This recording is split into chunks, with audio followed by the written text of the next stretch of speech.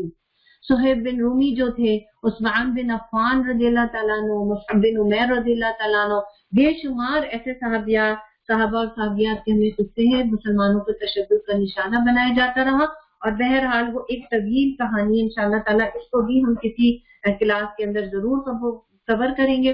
ساتھیوں، آزمائش کا دور ختم نہیں ہوا۔ مکی دور کے اندر ہجرت حبشہ ہمیں نظر آتی ہے۔ پہلی ہجرت 1516 لوگوں نے کی، دوسری ہجرت میں 82-83 افراد شامل تھے، اور مسلمانوں کے نمائندہ حضرت جعفر بن ابی طالب کی وہ بہترین جو تقریر تھی اللہ کے نبی صلی اللہ علیہ وسلم کے والنٹیئر کام کو جو وہاں پہ انہوں نے بتایا تھا، وہ ایک بہت زبردست چیز تھی۔ بہرحال پھر ہم دیکھتے ہیں کہ مکی دور کے اندر جو آزمائش کی ایک دوسری تھی وہ یہ بھی تھی کہ شعب بن ابی طالب کے اندر قریش کے تمام قبائلوں کا معاہدہ ہوا کہ کوئی شخص نہ خاندان بنو ہاشم سے قربت کرے گا، تعلق کرے گا، نہ ان کے ہاتھ کوئی چیز فروخت کرے گا، نہ کھانے پینے کا سامان دیا جائے گا، جب تک کہ محمد صلی اللہ علیہ وسلم کو قتل کے لیے وہ ہمارے حوالے نہ کر دے۔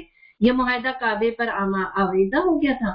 ادھر کیا صورتحال تھی؟ 3 سال پہاڑ کے درے میں صبر و استقامت کے ساتھ وہ سب محسوس تھے، پتے اور چمڑے کا ٹکڑا کھا کر گزارا ہو رہا تھا، بچوں کے بھوک اور رونے کی آوازیں باہر جاتی تھی۔ بہرحال وہ شعب ابی طالب کا ایک پورا واقعہ، اور اللہ تعالیٰ نے بہرحال وہ معاہدہ خود ہی ختم کرایا، اور وہ سارا سلسلہ پھر عام الحزن ہم دیکھتے ہیں، 2 عظیم مددگار کا اس دنیا سے چلے جانا، ابو طالب اور سیدہ خدیجہ رضی اللہ تعالیٰ عنہ کا، اور پھر بہرحال اللہ کے نبی صلی اللہ علیہ وسلم کا ہم سوچ سکتے ہیں۔ پیاری ساتھیوں، یہاں پہنچ کر گہری سوجھ بوجھ اور مضبوط دل و دماغ کا آدمی بھی حیرت زدہ رہ جاتا ہے، بڑے بڑے عقل حیران رہ جاتے ہیں کہ کس طرح مسلمانوں نے اتنے موجزانہ طور سے ثابت قدمی اختیار کی، اور بالکل رونگٹے کھڑے ہو جاتے ہیں۔ پھر ہم دیکھتے ہیں کہ رسول اللہ صلی اللہ علیہ وسلم کے طائف کے سفر کا واقعہ ہے، اور کس طریقے سے طائف نے بھی یہ بات ثابت کر دیا کہ وہ مکہ سے بھی نااہل ہے، اور جس طریقے سے وہ سارا واقعہ آتا ہے، پھر اللہ کے نبی صلی اللہ علیہ وسلم کے پاس جبرائیل امین پہاڑوں کے فرشتوں کے ساتھ آتے ہیں، پھر اللہ کے نبی نے کس طریقے سے ان کو یہ بات کہی تھی نا کہ نہیں ہو سکتا ان کے آئندہ نسل میں سے کوئی ایمان لے آئے، اللہ کے نبی نے اس چیز کو درگزر کیا۔ اور اس طائف کے واقعے کے اندر دعا بڑی زبردست ہے، اگر آپ کو پڑھ سکے تو ضرور پڑھیے گا۔ پھر ہم دیکھتے ہیں کہ واقعہ معراج آتا ہے، اور واقعہ معراج میں ہجرت مدینہ کا ہمیں اشارہ بھی ملتا ہے۔ پیاری ساتھیوں، تکلیف و آزمائش میں یہ جو ساری آزمائش تھی، یہ چنندہ واقعات تھے جو مکی دور کے اندر آپ کو پیش آئے تھے، تو اس تکلیف اور آزمائش میں کیا حکمت تھی؟ کھرے کھوٹے کی پہچان ہو گئی، صبر و استقامت کی بہت بہترین تربیت ہو گئی، ایمان و دعوت کی قدر کی جانے لگی، یعنی لوگ سوچنے پر مجبور ہوئے کہ کون اتنی تشدد اور اذیت کے بعد بھی یہ کون لوگ ہیں جو ڈٹ گئے ہیں، پھر دعوت اس لحاظ سے اور آگے بڑھنے لگی۔ اللہ کے ہاں درجات کی بلندی کے جو یقین تھا، اس یقین نے پھر بڑے بڑے لوگ تیار کیے۔ اصل میں ساتھیوں، دشمنوں سے یا اس چیز سے نا ایک ایمان بھڑکتا ہے تو پھر حفاظت کا درجہ بھی بڑھتا ہے، جیسا کہ ہم نے حضرت حمزہ کے واقعے کے اندر دیکھا کہ وہ ایک ہمیت آئی اور پھر ایمان کی طرف وہ چلے گئے۔ بہرحال ان صورتحال میں یہ بھی معلوم ہوا کہ فقط دل سے اور زبان سے اقرار کافی نہیں تھا، بلکہ بیزاری بھی لازمی تھی، اور اس وقت جو یہ ساری صورتحال تھی اس میں کھل کھل کر لوگ سامنے آنے لگے۔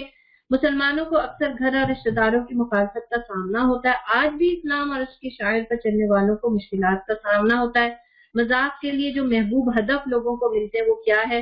پردہ، داڑھی، ٹوپی، پائچوں کا ٹخنوں سے اوپر ہونا، ارے تم نے اسکارف پہن لیا ہے، تمہاری بیٹی کا رشتہ کیسے ہوگا، نیکی کر دریا میں ڈال کا فلسفہ، بہت ساری ایسی چیزیں ہیں۔ پیاری ساتھیوں، ذرا سوچئے، اپنے اطراف میں دیکھیے کہ اور کیا کیا کچھ ہے، اور چاہے تو اس کو ضرور نوٹ کیجیے گا کہ دل، نفس اور باپ دادا کی اندھی تقلید، یہ ساری وہ چیزیں ہیں جو آج بھی میرے اور آپ کے ساتھ چل رہی ہوتی ہیں۔ بہرحال ایمان کی شعائیں مکے سے بھی باہر پہنچ جاتی ہیں. سہیل بن سامد شاعر ہیں، گہری سوجھ والے، ایمان لاتے ہیں، تبلیغ کے لیے اپنے قبیلے میں چلے جاتے ہیں. ایاس بن معاذ ہیں، مدینے کے باشندے، وہ بھی ایمان لاتے ہیں اور تبلیغ کے لیے اپنے چلے جاتے ہیں. ابو ذر غفاری رضی اللہ تعالیٰ عنہ، ان کے بھی اسلام لانے کا تو بہت ہی دلچسپ واقعہ ہے. پھر بہرحال طفیل بن دوسی تھے، یہ بھی شاعر تھے، نیک نفس انسان تھے، اپنے قبیلے کے سردار تھے اور وہ بھی ایمان لاتے ہیں. اور اس طرح ایمان کی شعائیں مکے سے باہر بھی پہنچنے لگی. پیاری ساتھیوں، رحمت للعالمین کا اخلاق اور کردار. رحمت للعالمین نے جو انقلاب برپا کیا تھا نا، اس کی روح تشدد کی روح نہ تھی، محبت اور خیر خواہی کی روح تھی. پیارے نبی صلی اللہ علیہ وسلم انسانیت کے لیے ہر درجہ رحم دل تھے. آپ کو لوگوں سے پیار تھا. آپ صلی اللہ علیہ وسلم نے اپنی دعوت کو مثالیں دے دے کر سمجھایا. قرآن نے اس لیے آپ کو رحمت للعالمین قرار دیا. کیا تھا کہ تم آگ کے گھڑے کے کنارے ہو اور لپکتے ہو، میں تم کو کمر سے پکڑ پکڑ کر بچانے کی کوشش کر رہا ہوں. پیاری ساتھیوں، ذرا غور کیجئے، رحمت للعالمین مکے میں اتنا بڑا کام کرتے ہیں، اتنی تکلیفیں برداشت کرتے ہیں، لیکن ایک بھی تشدد کی مثال نہیں ملتی. مدینے میں سخت ایمرجنسی کی کیفیت ہے، لیکن وہاں پہ بھی حکمت اور دور اندیشی کی ایک الگ داستان ہے. اصل میں دعوت کا سارا دار و مدار اپنی دعوت کی صداقت اور اپنی کردار کی پاکیزگی ہوتی ہے. ساتھیوں، اس کو نوٹ کرنے کی چیز ہے. پیارے نبی نے نہ کسی پر دھوس جمایا، نہ رعونت کی، نہ کسی انسان کو تحقیر کیا. یہی وجہ تھی کہ دشمنوں کے دل تسخیر ہوتے گئے. کوڑا پھینکنے کا رد عمل، کانٹے بچھانے کا رد عمل. آپ صلی اللہ علیہ وسلم نے لوگوں کی خوبیوں پر نگاہ رکھی، رحمت و شفقت آپ کے ساتھ کی، عفو درگزر سے کام لیا، باہمی اخوت و محبت کی، سادگیوں کی قدر و قیمت کی. پیاری ساتھیوں، آئیے سوچتے ہیں دعوت دین کی راہ میں میرا اخلاق اور کردار کیا. لکھیے آپ کے سوال. یہ سوال میرا اور آپ کا اپنے لیے ہوگا کہ دعوت دین کی راہ میں میرا اور آپ کا اخلاق و کردار کیا. نبی سے محبت ہے تو اس دعوی محبت سے ہمیں پورا اترنا ہوگا. اب آگے کرنا کیا ہے؟ دنیا میں جتنا وقت لگ جائے کوئی بات نہیں ہے نا. ہم دین کے کام کے لیے نا بہت اچھے وقتوں کا انتظار کرتے ہیں. بچے بڑے ہو جائیں گے، یہ ہو جائے گا، آرزو اور تمناؤں کی دنیا میں جیتے ہیں. حالانکہ ہم نے یہ طے کر لیا ہے کہ جنت نہ آرزو سے ملے گی نہ تمنا سے، جنت کوششوں سے ملے گی. بہرحال ساتھیوں، غور کرنا ہے کہ میرا اور آپ کا اخلاق و کردار دعوت دین کے کام میں کیسا ہے. محبت میں طاقت ہوتی ہے. اگر ہمیں پیارے نبی سے محبت ہے تو اس محبت میں طاقت ہونی چاہیے. اور پھر انشاءاللہ تعالی ہم ان ابھی بات چیت کے درمیان یہ ساری چیزیں آپ کے ساتھ میں سوچوں گی بھی. پیارے ساتھیوں، آئیے ایک دفعہ دیکھتے ہیں کہ ہم سیرہ سے کیا سیکھیں. نبی کریم صلی اللہ علیہ وسلم نے حق و باطل کا جو معرکہ برپا کیا، ہم اس کو سمجھیں. تیزی سے گزرتی ہوئی زندگی میں اپنے مقصد کو جانیں. آپ صلی اللہ علیہ وسلم کی امت کا حصہ ہوتے ہوئے ان کے کام کو پھیلانے میں اپنا فرض ادا کریں. اس سلائیڈ پر میں نے کچھ سوالات رکھے ہیں جو کہ میں انشاءاللہ تعالیٰ ابھی 2 منٹ کے بعد آپ کے سامنے رکھتی ہوں. وہیں سے ہم اپنی بات چیت کو لے کر آگے چلیں گے.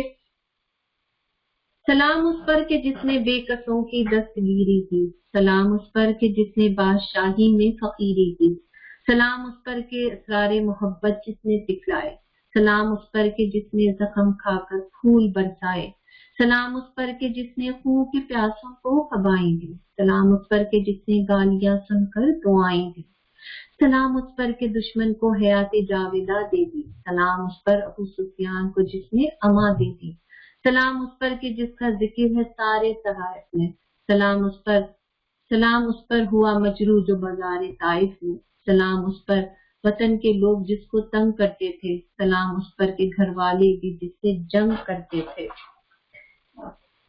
ان اللہ و ملائکتہ یصلون علی النبی یا ایھا الذین آمنوا صلوا علیہ وسلموا تسلیما. اللہم صل علی محمد وعلی آل محمد کما صلیت علی ابراہیم وعلی آل ابراہیم انک حمید مجید. اللہم بارک علی محمد وعلی آل محمد کما بارکت علی ابراہیم وعلی آل ابراہیم انک حمید مجید. آمین ثم آمین یا رب العالمین. پیاری ساتھیوں، آئیے تھوڑا سا غور کرتے ہیں اور انشاءاللہ تعالی میں آپ بہنوں کے ساتھ تھوڑا سا سوال جواب کی بھی چیزیں رکھتی ہوں، ٹھیک ہے؟ اور ہم انشاءاللہ تعالی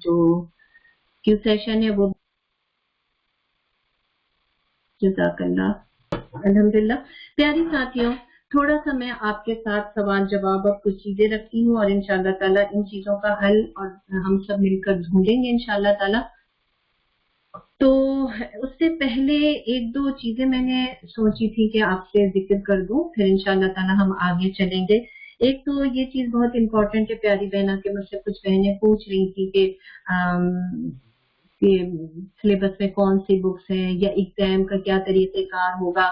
پیاری ساتھیوں میں آپ سے اس چیز کی ریکویسٹ کرتی ہوں کہ آپ ضرور فورم میں آئیے. ہمارا جو فورم ہے اس سے ہم انشاءاللہ تعالیٰ اپنی چیٹ کا آغاز کرتے ہیں.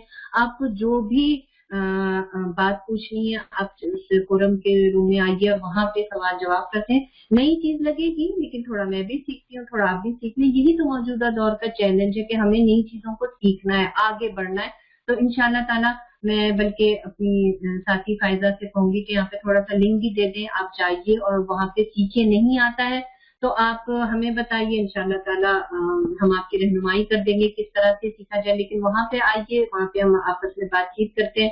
جو بھی سوال جواب ہوگا وہیں پہ ہم حل بھی کریں گے. اور رہا ایگزام کی بات میں سچی آپ سے کہتی ہوں اس پریشر سے باہر نکل جائیے. بالکل بالکل باہر نکل جائیے کہ ہم کیا ایگزام ہوگا. پیارے نبی کی سیرہ محبت کا معاملہ ہے سراسر محبت کا معاملہ ہے. بس اس کلاس کو توجہ سے لیجئے. جو باتیں اس میں پوچھی جا رہی ہیں لکھایا جا رہا ہے اس کو بس نوٹ کر لیجئے. بالکل پریشر سے باہر نکل جائیے کہ کوئی ایگزام ہے یا کوئی ایسی چیز ہے. اس پریشر میں ہم سیرہ کی وہ محبت حاصل نہیں کر سکیں گے. تو انشاءاللہ تعالیٰ اس فکر سے آپ آزاد ہو جائیے. میں آپ کو انشاءاللہ گارنٹی دیتی ہوں کچھ بھی ایسی چیز نہیں آئے گی جس سے میں اور آپ پریشان ہو جائیں گے. کچھ بھی نہیں. نمبر 2 یہ کہ اٹینڈنس شیٹ ہے آپ جائیے خود جا کے اس اٹینڈنس شیٹ کو آپ بھریے گا تاکہ آپ کو خود بھی اندازہ ہو کہ آپ کتنی ریگولر ہیں کتنے وقت پر آتی ہیں. اور انشاءاللہ تعالیٰ ہم فورم کے اندر پھر آپ کے ساتھ بات چیت کرتے ہیں. پیاری بہنا ایک سوال ہے آپ بہنوں سے میں کرنا چاہوں گی اور میں یہ ضرور چاہوں گی کہ جو ہماری چاروں کیمپس کی بہنیں ہیں نا یہ جزاک اللہ فائزہ. دیکھیے فائزہ نے فورم تک پہنچنے کا آپ کے سامنے لنک بھی شیئر کر دیا ہے. وہیں پہ اٹینڈنس شیٹ بھی ہوگی. انشاءاللہ تعالیٰ جائیے کوشش کیجیے بچوں سے سیکھیے لیکن ہم انشاءاللہ تعالیٰ اس چیز کی طرف آگے بڑھیں گے. پیاری ساتھیوں میں یہ چاہوں گی کہ ہمارے جو چاروں کیمپس کی بہنیں یہاں پہ بیٹھی ہوئی ہیں جو مسیساگا کیمپس سے اور ملٹن سے اور ٹورنٹو سے اور ہمارے آن لائن سے آپ سب برابر کا جواب دیجیے گا. سب کا حصہ ہونا چاہیے اور ہر بہن آ کے بولے چاہے جو بھی آپ کے دل میں آ رہا ہے لیکن مختصر جامع ٹو دی پوائنٹ جواب دیجیے گا تاکہ دوسری بہنوں کو بھی ہو. میں آپ سے ایک سوال میرے ذہن میں آ رہا ہے کہ دین کے لیے صبر و استقامت کا جذبہ کیسے پیدا ہو. اس کا جواب کون دے گا؟ فائزہ بہنا ذرا سا آپ دیکھیے اور جو بہن بولنا چاہ رہی ہے پھر اس کا مائک جو ہے انمیوٹ کیجیے. آئیے ہنا. السلام علیکم ورحمۃ اللہ وبرکاتہ. وعلیکم السلام ورحمۃ اللہ. ہنا کون سے کیمپس سے ہو؟ میں ملٹن کیمپس سے ہوں. ٹھیک. ہنا مختصر سا جواب دو. دین کے لیے صبر و استقامت کا جذبہ کیسے پیدا کریں؟ یہ اسی طرح پیدا ہوگا جتنا ہم اپنے آپ کو قرآن سے جوڑیں گے سیرہ سے جوڑیں گے. جتنا ہم اپنے آپ کو اس وقت کو سوچیں گے کہ جب اس وقت نبی پاک صلی اللہ علیہ وآلہ وسلم تبلیغ کر رہے تھے تو ان کے جتنی مشکلات تو ہم لوگ آج بھی فیس نہیں کر رہے ہیں. تو اگر وہ اتنی مشکلات کے باوجود اتنا زیادہ صبر کنات اور اتنی زیادہ درگزر سے کام لے سکتے ہیں تو ہم کیوں نہیں لے سکتے. پرسنل گویا کہ تم یہ کہہ رہی ہو کہ اپنے مقام کی ذمہ داری کا ہمیں احساس ہو کہ اس دنیا میں ہم کیوں آئے ہے نا اور ہم کس کے امتی ہیں. جب ہم یہ سمجھ لیتے کہ ہم کس کے امتی ہیں ہمت خود ہی آ جائے گی.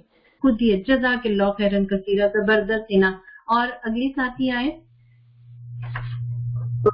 اس کا ایک تو جواب ہنا نے یہ دیا نا کہ اپنے مقام کی ذمہ داری کا احساس ہو. اور کیا کس چیز سے صبر و استقامت آئے گا؟ ناہید آئیے.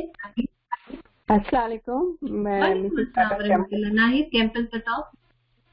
مسیساگا کیمپس میں سے ہوں اور جو ابھی انہوں نے سسٹر نے بتائی تھی بات صبر و سلامت کا جذبہ کیسے پیدا کرے تو میں یہی کہوں گی جب ہم کلمہ پڑھتے ہیں لا الہ الا اللہ محمد رسول اللہ تو ظاہر ہے کہ جب ہم اللہ پہ یقین رکھتے ہیں کہ اللہ اکبر، اللہ ایک ہے، اور حضور صلی اللہ علیہ وسلم کی زندگی کے بارے میں شروع سے آخر تک ہمارے پاس نالج ہوگی کہ انہوں نے چھوٹی سی عمر سے لے کے اور تمام ہم ان کی حالات کے بارے میں صحیح طرح جانیں گے، تبھی ہم پہ صبر ہوگا، اور آج کی زندگی کا ہم ان سے اس کے ساتھ کس طرح مقابلہ کریں کہ اللہ سبحانہ تعالیٰ نے ہمارے پتہ اللہ تعالیٰ نے کتنی سہولتیں رکھی ہیں الحمدللہ۔ پوائنٹ تو ہماری ساتھی ہنا نے بتایا کہ اپنے مقام کی ذمہ داری کا احساس، نبی کی امتی ہونے کا احساس، لیکن آپ نے ناہید یہ رکھا، میں جو آپ کی بات کو جامع انداز میں لوں، یہ کہ کامل جو یقین ہے، ایمان ہے، وہ مطلوب ہوتا ہے صبر استقامت کی راہ میں۔ آپ یہی کہنا چاہ رہی ہیں؟ جی بالکل، میں یہی کہنا، بلیو آپ کا اسٹرانگ ہونا چاہیے، بالکل آپ بلیو ہونا چاہیے، بالکل فیتھ اور بلیو اسٹرانگ ہونا چاہیے۔ گڈ، نیکسٹ کوئی سسٹر آئے۔ ایک چیز میں اگلے سوال کی طرف جاؤں گی اب انشاءاللہ تعالی۔ ہما ایک سیکنڈ پیاری بہنا، اس میں اور بھی چیزوں کا ہم اضافہ کر سکتے ہیں کہ آخرت پر یقین ہمارے ہو کہ جو بھی آج ہم برداشت کر رہے ہیں بہرحال اللہ دیکھ رہا ہے نا، اصل کامیابی جنت کی طلب ہے، تو یہ چیزیں بھی ہمیں بہت زیادہ اسٹرانگ کرتی ہیں، ہے نا۔ اب تھوڑا سا ہم اور آگے چلتے ہیں کہ مل کر کام کرنے کی کیا اہمیت اور جی السلام علیکم۔ وعلیکم السلام ورحمۃ اللہ۔ نادیہ آگے بات کرو۔ کہ جب ہم قرآن اور سیرت کا مطالعہ کرتے ہیں اور پھر سیرت میں بھی ہمیں بہت سارے صحابہ کرام ملتے ہیں، تو اسی سے پھر ہمیں سمجھ آتی ہے کہ کوئی کام دنیا میں کرنا ایک انسان کے بعد نہیں، ہر انسان کو ضرورت ہوتی ہے سماج اس کے مورل سپورٹ اور اس کی کے لیے۔ تو جب انبیاء کے ساتھ چلتا تھا ان کو صحابہ کی ضرورت پڑی، جس طرح ہم کی ضرورت پڑتی ہے۔ ایک ہی کام کو 3 مل کے کرتے ہیں تو اس میں پھر ڈفرنٹ خواہشیں ہیں اور ڈفرنٹ ابلیٹی نادیہ تھوڑا سا آپ کی آواز بہت ہلکی تھی، لیکن جو میں سمجھی ہوں آپ کا ایک جملہ بہت زبردست ہے کہ دین کا کام اکیلے نہیں ہو سکتا، اس میں افراد کی ٹیم چاہیے۔ ایک ساتھی نے لکھا تھا ماشاءاللہ سے صبر ملتا ہے، حوصلہ ملتا ہے، ولولہ ملتا ہے افراد کے ساتھ۔ گڈ، بہت اچھا پوائنٹ ہے یہ۔ ہمت بڑھتی ہے، ہماری ارشیا کہہ رہی ہمت بڑھتی ہے، تقویت ملتی ہے، ویری گڈ، زبردست، بالکل۔ اور ہم حمدیہ بھی بالکل آپ صحیح کہہ رہی کہ ہمیں مطلب ہم بھول بھی جائیں یا لاسٹ ہو جائے تو ہمیں دوسرے بہنیں ہمیں آگے لے آتی ہیں، بالکل صحیح، جزاک اللہ۔ اور کوئی ساتھی آ کے مائک پر بتائے۔ ہیلو السلام علیکم۔ وعلیکم السلام ورحمۃ اللہ۔ جی ساتھی جلدی آئیے۔ جی میرا نام توبہ ہے۔ میرا جو اپنا میں پٹ آن کرنا چاہوں گی اس میں کہ ہمارے معاشرے میں یہ بہت بڑا المیہ ہے کہ ہم خود کر لیں گے سب کام نا، انڈیپینڈنٹ، اور جو سوسائٹی کے حساب سے ہم چاہتے ہیں ہم سب خود نہیں۔ ایسا اگر ہوتا تو رسول پاک صلی اللہ علیہ وسلم نے جو اپنی پوری صحابہ کرام کی جماعت بنائی اس میں اجتماعیت کی بڑی اہمیت تھی، اس سے حوصلہ، ہمت اور آپ کی ایک لیڈرشپ کو اون کرنے کی ایبلٹی پتہ چلتی ہے کہ آپ اس کو کیسے فالو کر رہے ہیں۔ تو جو ہم سوچتے ہیں کہ ہر کوئی چاہتا ہے کہ لیڈر بن جائے، ایسے میں آپ کی جو وہ ہوتی ہے جو پوائنٹ جو کیا کہتے ہیں اس کو، جیسے دور اندیشی، وہ پوری نہیں ہو پاتی۔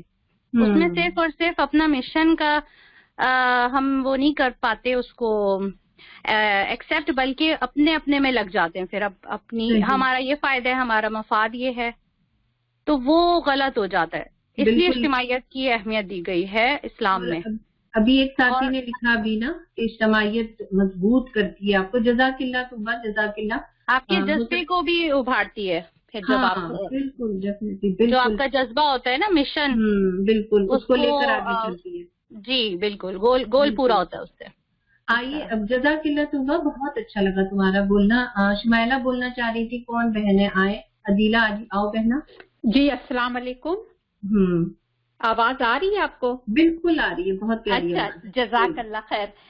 جی میں یہ صبر اور استقامت کا آپ نے پوچھا نا کہ دین کے لیے کیسے پیدا کریں، یہ پریکٹیکل لائف میں جب ہم لوگ اپنے تجربات سے جو گزرتے ہیں نا، چاہے وہ منفی ہو، مثبت ہو، لوگوں کی طرف سے ہو، جب ہم اس میں سے گزریں گے نا پریکٹیکلی، تو